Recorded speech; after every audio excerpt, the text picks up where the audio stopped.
Eh bien, bonsoir à toutes et à tous. Bienvenue pour ce premier épisode de Leather TV. Alors, pour ce premier épisode, on reçoit nos amis Marvin et Bastien, ici présents en bout de table, qui ont Bonjour. une double casquette, j'oserais même dire un double chapeau, puisque ce sont deux musiciens du groupe Six Friends. Et d'ailleurs, on vous jouera tous ensemble tout à l'heure un de leurs titres en milieu d'émission. Mais ce sont aussi les créateurs de Beast Not Dead, qui est une asso qui fait vivre le cinéma bis et plus généralement le cinéma de genre et que je vais peut-être vous laisser présenter d'ailleurs avant que vous puissiez nous parler du film du jour qui va nous donner un peu la thématique de ce premier épisode. Oui, bah, du coup, Beast Not Dead, c'est une association qu'on a montée tous les deux avec Marvin en 2018. Donc, en gros, tous les mois, on faisait des soirées au cinéaste au Mans, les derniers vendredis de chaque mois. Et on passait des films en double programme. Alors, vraiment des films de genre. Et en gros, on a fait ça 14 fois déjà, quand même. Donc, ça s'appelait des soirées bismenstruelles. Donc, voilà. Les hommes de goût. Voilà, c'est ça. Et du coup, bon, bah là, avec le Covid, on a eu une pause, forcément. Mais ça repart en septembre. On a été renouvelé. Donc, voilà, on vous donne rendez-vous sur notre page Facebook où vous pourrez trouver les prochains événements. Tu peux déjà nous dire dans quelle salle vous serez renouvelé, quelle salle peut-être au pluriel d'ailleurs. Et bah, du coup, ce sera au cinéaste. Ok, super. Donc, en principe, ça devrait être aussi le dernier vendredi de chaque mois. Donc voilà, on vous prépare plein de beaux films à découvrir.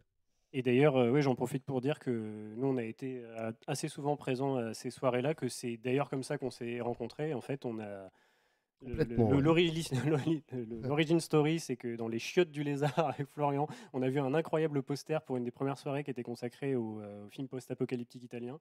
Et on s'était dit, mais ça a l'air génial ce truc, il faut absolument qu'on aille voir ça. Et c'est là qu'on s'était croisés la première fois.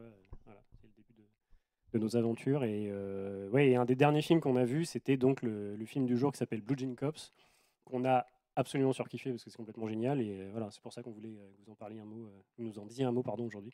Vous étiez venu aussi faire de la figuration aussi dans les courts-métrages Mais aussi. oui, non, c'est faux. D'ailleurs, ces films sont introuvables. Voilà, Donc, merci. non, page YouTube, vous retrouvez. Oui, donc c'est Blue Jean Cop. Donc, du coup, c'est la dernière soirée qu'on a fait au cinéaste. Donc, c'était la soirée Bis Menstruelle 14. C'était en février 2020, donc ça commence à remonter un petit peu. C'était avant le premier confinement. Donc, c'est un film un peu moi, j'appelle ça les sous l'arme fatale en fait, hein. C'est des films comme ça. Même si c'est mieux que l'art fatal. Bah, moi, je préfère aussi. Merci. Mais bon, c'est pas le même budget non plus, hein. Donc c'est un film qui est sorti en 88. Donc le nom originel c'est Shakedown, traduit par Bloody Cop en français. Alors que ça, c'est pas, c'est un peu idiot, mais on sait pas trop. Donc ça a été réalisé par James Glickenhaus, donc qui est surtout connu pour son travail de producteur. Donc, il a produit des trucs assez cultes, hein, comme Maniac Cop par exemple, qui était passé la même soirée. Donc, il a produit aussi un film qu'on avait passé aussi, c'était les Basket Case de Frank Lauter, hein. Des films à petit budget, vraiment sympathiques quoi. Yes. Merci, on a quelques commentaires techniques de Seb qui est à la régie et qui ont fait des gros bisous parce il est beau. Voilà. Et en tant que réal, il a fait un film que j'aime bien, mais qui est très, bon, c'est très tâcheron comme film, hein. C'est Le Droit de tuer. Donc ça fait gros film de droitard américain où le mec fait sa justice lui-même, un petit peu comme les films avec Charles Bronson, Le Justicier de la nuit, tout ça. Je sais pas si vous avez déjà vu, mais un film sympa qui a été réédité chez le même éditeur, donc on peut en parler, hein. C'est Carlotta, donc qui s'est amusé à faire une collection qui s'appelle Midnight Collection. Donc c'est des films vraiment qui étaient génération VHS, enfin vraiment des trucs qui vont bien avec votre univers. Donc il y en a plein, il y a Maniac Cop, il y a Basket Case justement, Angel aussi là qui était réédité, donc des films comme ça des années 80 quoi. Donc voilà, donc c'est un film. Le casting est assez intéressant parce qu'il y a Peter Weller et Sam Elliott, donc, qui font une espèce de duo bizarre entre un vieux flic un peu plus briscard et un avocat un petit peu opportuniste, bizarre, sympathique, mais bon, voilà. Donc Peter Weller est surtout connu pour son rôle dans Robocop 1 et 2, où il joue le Robocop, euh, qui colle aussi à votre univers. Je trouve Robocop, ça aurait pu être sympa de. Bah oui, oui, Paul Mm. Verhoeven. C'est génial. Paul, si tu nous regardes, t'es à Cannes? Non. Ouais. Ah, génial. Et puis il joue aussi dans un film que j'aime bien, qui a un petit budget, mais qui est sympa, c'est La Planète Hurlante, Ah oui, oui. qui est un film que j'aime beaucoup, Ouais, ouais. avec des espèces de Raison. Des robots. scies circulaires Ouais, qui c'est dans le ça, sable là. c'est Ouais. ça. C'est un film vraiment sympa. Puis il a joué dans un autre film aussi qui a traumatisé Bastien, c'est Léviathan. Et je pensais que tu allais parler de Buckaroo Banzai. Moi, vous appréciez ce truc-là? Alors moi, j'ai essayé on l'a regardé une fois avec un ami qui s'appelle Gabriel, d'ailleurs, si tu nous regardes, bonsoir. Et c'est difficile à regarder quand même, Buckaroo Banzai. Hein. Je trouve qu'il y a un rythme qui est un peu particulier. Alors que j'adore Peter Weller. Mais alors là, ça, Oui, ce film, c'est un gros bordel, mais ouais, c'est ça. c'est complet. Faut vraiment s'accrocher, quoi. Ça ressemble un peu à une bande dessinée en fait, mais sur une toile. Mais ouais, c'est bordélique, mais bon, c'est sympa quand même. Ouais, et puis aussi il y a l'autre acteur donc qui joue le flic, qui est joué par Sam Elliott avec sa fantastique moustache. Donc bon bah c'est un acteur qui a quand même une grande carrière, mais on a pu le voir dans des films. Enfin, je dirais par le grand public, il est surtout connu pour jouer dans The Big Lebowski des frères Cohen, où il joue un vieux cow-boy urbain. Ouais, c'est ça. On se demande même si le personnage rêve pas en fait quand il est. En fait, c'est la voix off du film en fait qui raconte l'histoire en fait de The Dude. Et donc voilà, bon, c'est un très bon acteur quoi, franchement. Puis là, il campe très bien le rôle. Donc voilà, sinon ce film-là, Blue Jean Cop, ça rentre vraiment dans le style buddy movie. Donc on peut appeler ça en français aussi des films à tandem. Donc on va prendre deux personnages aux caractères complètement différents et ils vont être obligés de faire équipe. Donc là, dans les buddy movies policiers comme celui-là, bah, ils vont être obligés de s'allier pour résoudre une enquête. Donc je vous ai préparé un petit quiz du coup sur les buddy movies. Donc j'ai pris que des buddy movies très connus. Alors on a deux équipes, on a Marvin et Brice et Antoine et Flo.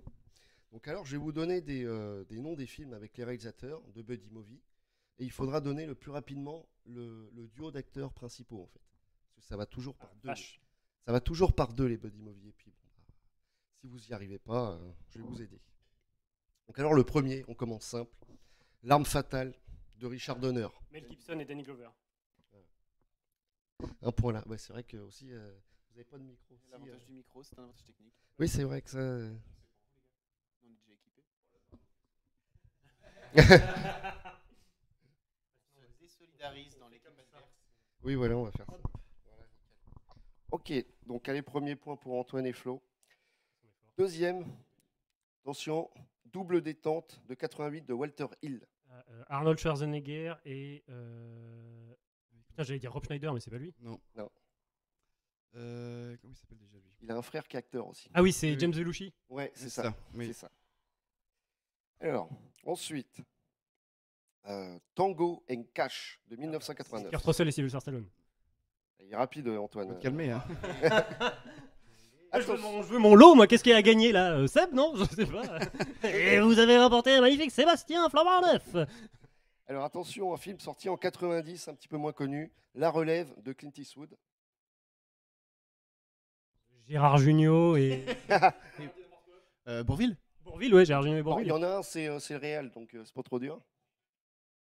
Clint Eastwood. Clint Eastwood et l'autre, un jeune, qui joue dans Platoon, Charlie Sheen. Charlie Sheen. Et comment tu dis qu'il s'appelle ce film là? Il s'appelle La Relève. La Relève. C'est un film policier. Donc. Alors en 91, un film qui s'appelle Le Dernier Samaritain. Ah, c'est un des frères Wayans, mais j'ai oublié lequel, et Bruce Willis. On va dire Marlon. C'est ça. C'est Damon Wayans. Ah, Damon. Ouais. Pardon. Un très bon buddy movie d'ailleurs, c'est très cool. De Tony Scott. Donc, Le frère de Ridley Scott, ouais. ouais, super bourrin comme film. Surtout, n'ouvrez pas la mallette, il y a un fruit dedans.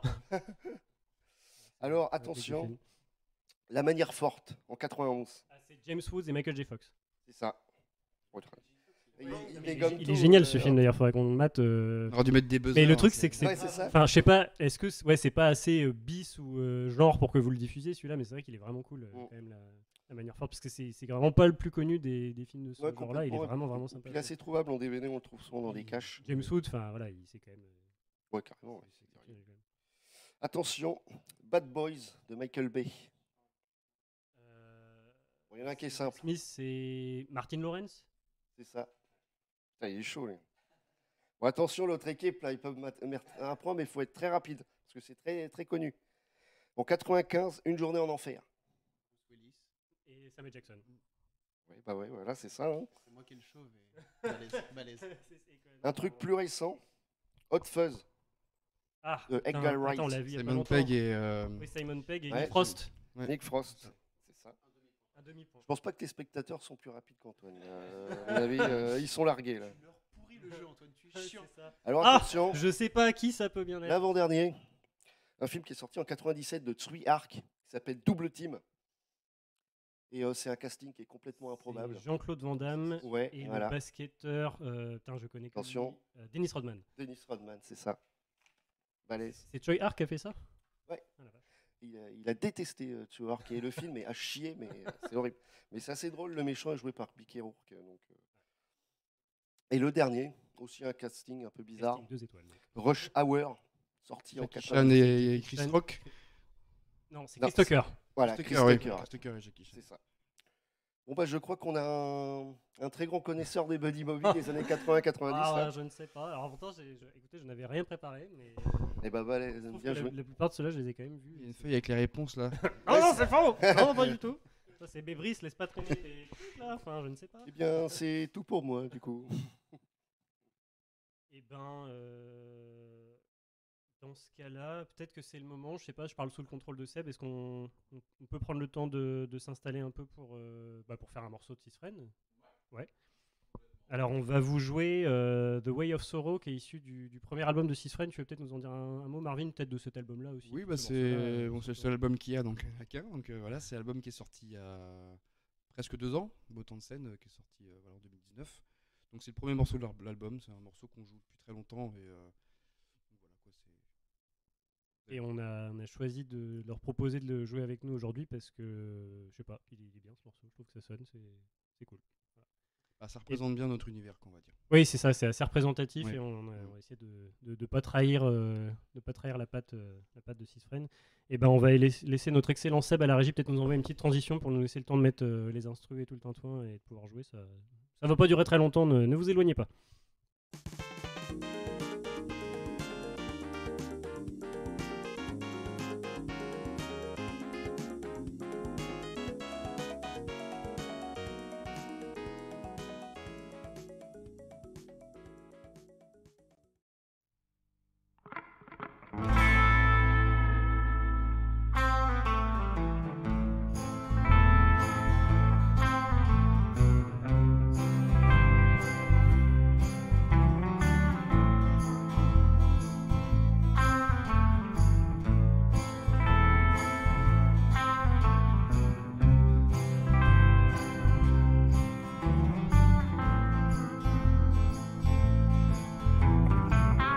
Get out of my way.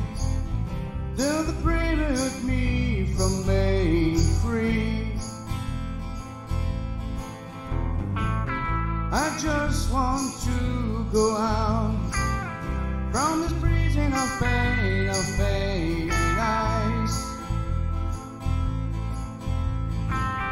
Oh, please let me feel just wants to be me. Oh, please let me bleed, it's just my destiny.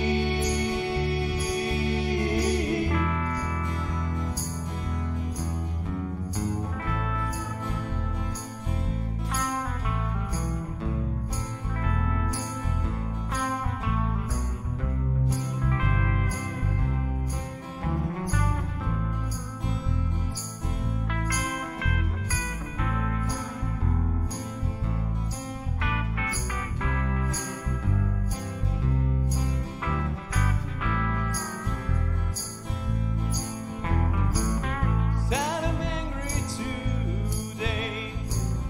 I walk without knowing where I'm going. The way of sorrow, always in front of me. Oh, please let me feel just wants to be me.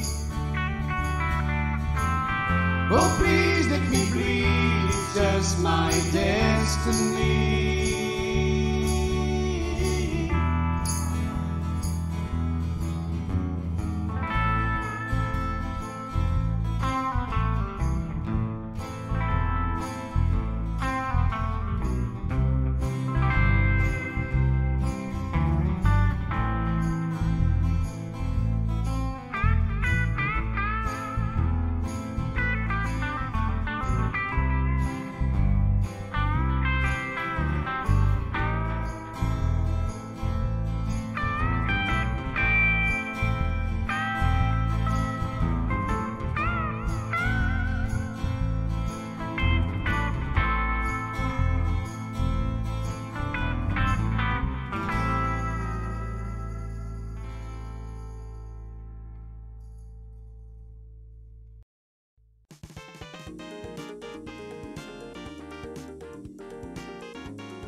Alors, puisqu'on était dans notre thématique buddy movie, association de malfaiteurs, pour ma part, j'ai fait le choix de vous présenter un jeu vidéo qui est assez représentatif de cette catégorie d'ambiance, enfin d'univers en tout cas, voilà, d'associations improbables pour défaire les forces du mal. Parfois, elle aussi assez improbable, faut bien le dire.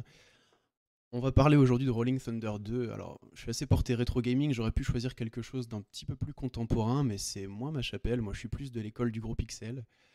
Et Rolling Thunder 2, pourquoi? Alors finalement parce que je pense que c'est un jeu qui est assez méconnu, peut-être finalement assez injustement aussi, parce que c'est un jeu qui a certes un aspect un petit peu générique, on peut bien lui accorder ça, mais quelque part qui était bien exécuté. On va revoir ça ensemble. Je vous propose que Brice et moi nous adonnions à une partie. Alors Brice sera mon incontournable associé sur ce coup. On a très très peu bossé en amont, donc s'il y a des puristes du jeu vidéo qui nous regardent, on est vraiment désolé. Il risque d'y avoir de la rage, il risque d'y avoir de la colère, il risque d'y avoir peut-être un manque flagrant de fair play, mais dans les années 90 c'était comme ça. Donc Rolling Thunder 2, c'est un jeu qui remonte à tout début des années 90. Finalement on est à peu près dans la même période d'âge d'or là que celle qu'on a connue pour les films dont on parlait tout à l'heure. Rolling Thunder 2 finalement, qu'est-ce qu'il faut en retenir? Qui se situe pile entre le premier et le troisième Rolling Thunder. Voilà, quand on a dit ça, ma foi, on a à peu près tout dit de Rolling Thunder, puisque la saga dans son intégralité se résumera à 3 épisodes, donc ce qui est relativement court pour les séries de l'époque. Brice, si tu es prêt, je lance le débat. C'est édité par Namco, qui est pourtant un gros éditeur habitué au gros succès. C'est un portage d'arcade, comme ça se faisait beaucoup à l'époque, c'est-à-dire que là on est sur un soft Mega Drive, hein, j'ai extrait ça de ma collection perso, si je puis dire.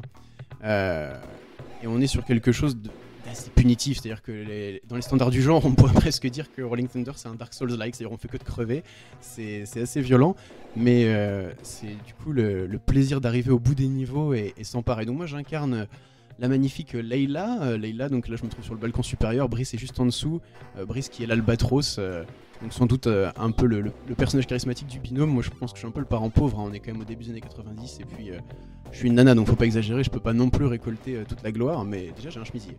Et l'ambition en fait c'est de comprendre ce qui se passe parce que les satellites sont en train de disparaître de leur orbite et ça pourrait bien être le coup de l'association terroriste Geldra. Alors j'ai pas fini le jeu, donc je suis un peu embêté pour vous dire quel est l'acronyme Geldra. Alors j'ai pensé à groupement extrémiste de libération des dromadaires rapatriés d'Arabie. Peut-être que c'est ça, franchement l'histoire ne le dit pas. J'ai aussi pensé au groupuscule exclusivement ligérien des ramoneurs asthmatiques. Moi je pense que c'est la première, franchement. Ouais, plus probable. Ouais, plutôt. Ouais.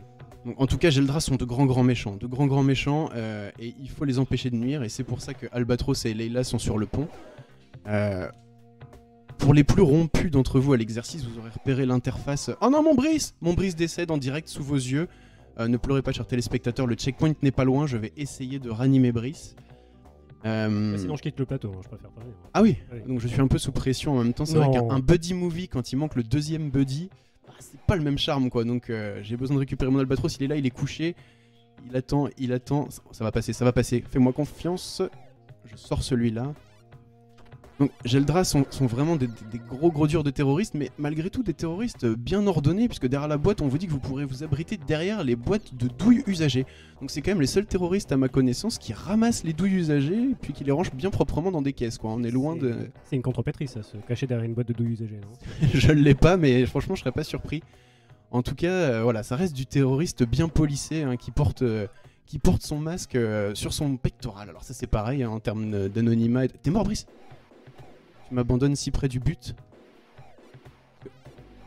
Le principe donc, mon personnage, au même titre que celui de Brice quand il est vivant, a été mandaté pour faire la lumière hein, sur la disparition des satellites de l'orbite terrestre. Et comme tout bon policier des années 90, on va enquêter. Alors par enquêter, il faut surtout comprendre, on va avancer, blaster tout ce qui bouge, et puis on va essayer de faire un malheur.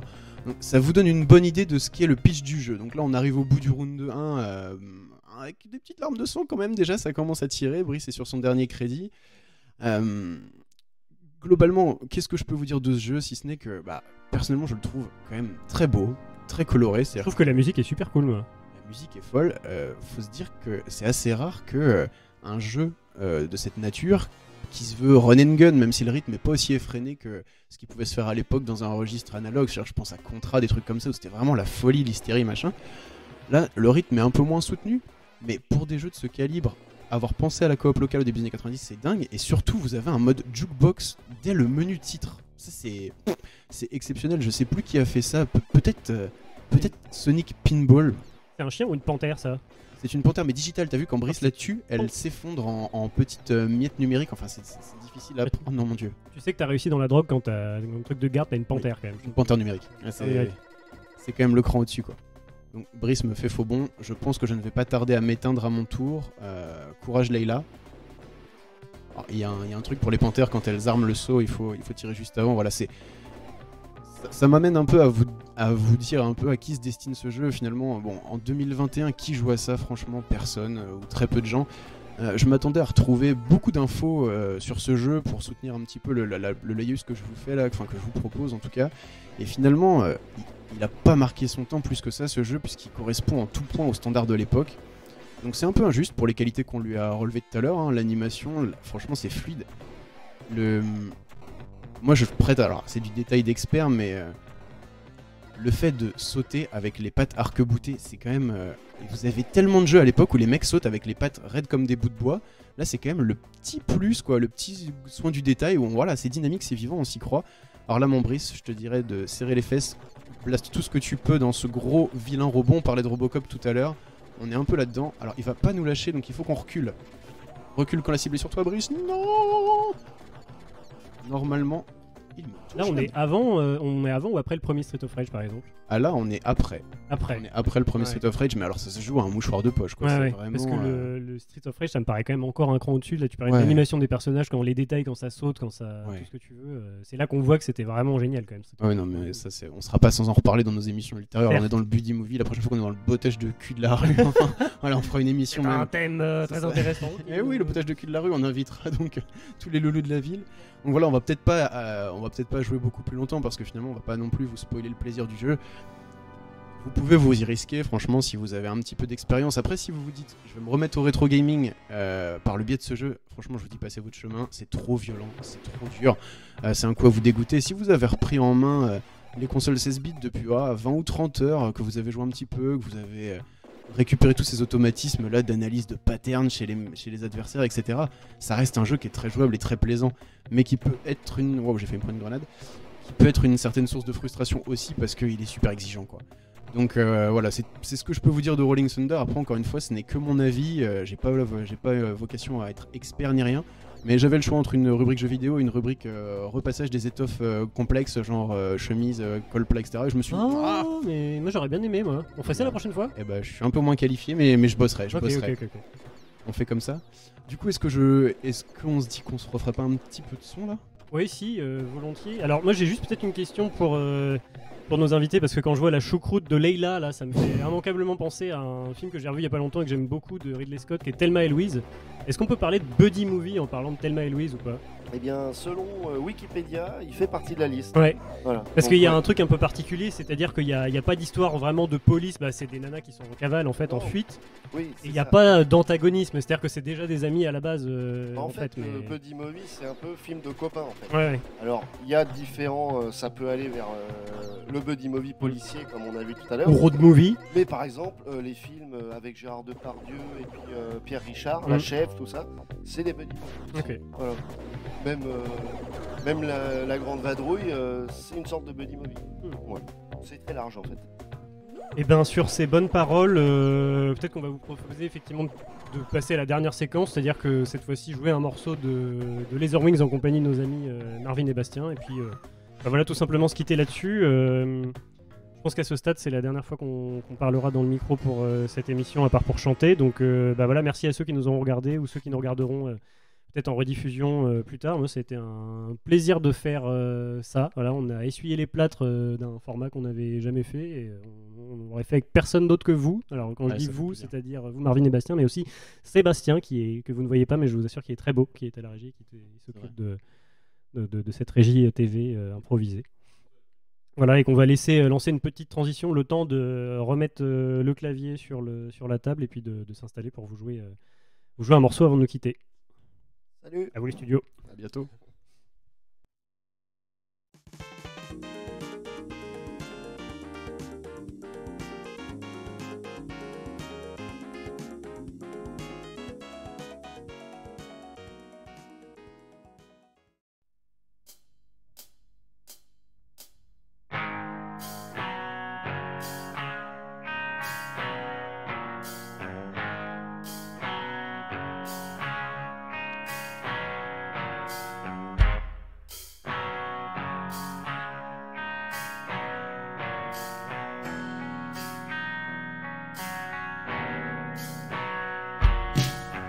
Life goes fast, we do hurry.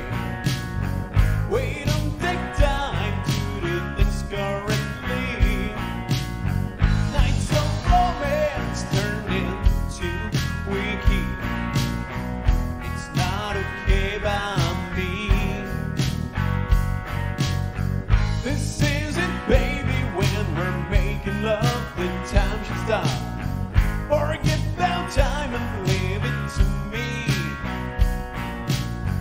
You will rest when you're dead. From now to peace, that's to be bad.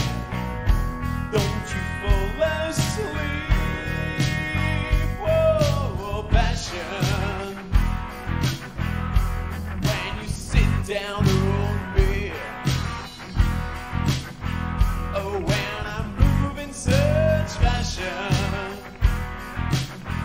You better not disturb me. Oh baby, give me some time.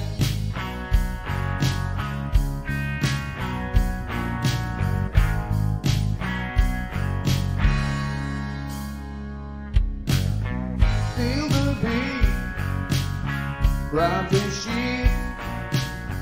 Hear all your friendly feel the health of breathing. They must be where I am walking, long as I can breathe.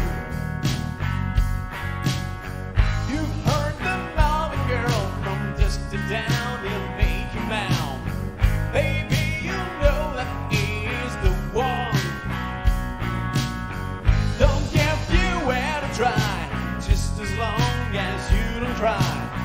Trying to follow his lead. Whoa, passion. When you sit down the road bed. Oh, when I move in such fashion. You better not disturb me.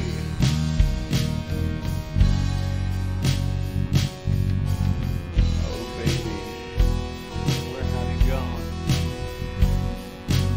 Where can you be, baby? Instead, the two of us, we were strong, we were to go forever together. And now, vanished, baby. I want you back. Oh, baby, give me some time. Some extra time. Oh, baby, give me some time.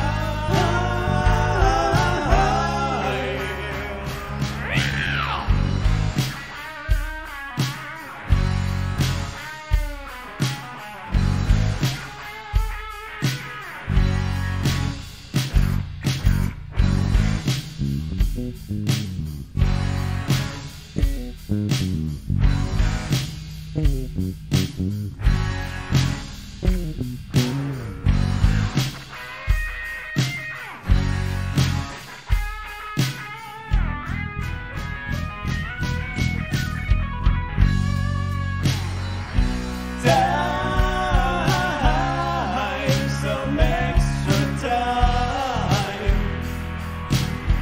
Oh, baby, give me some time, some extra time. Oh, baby.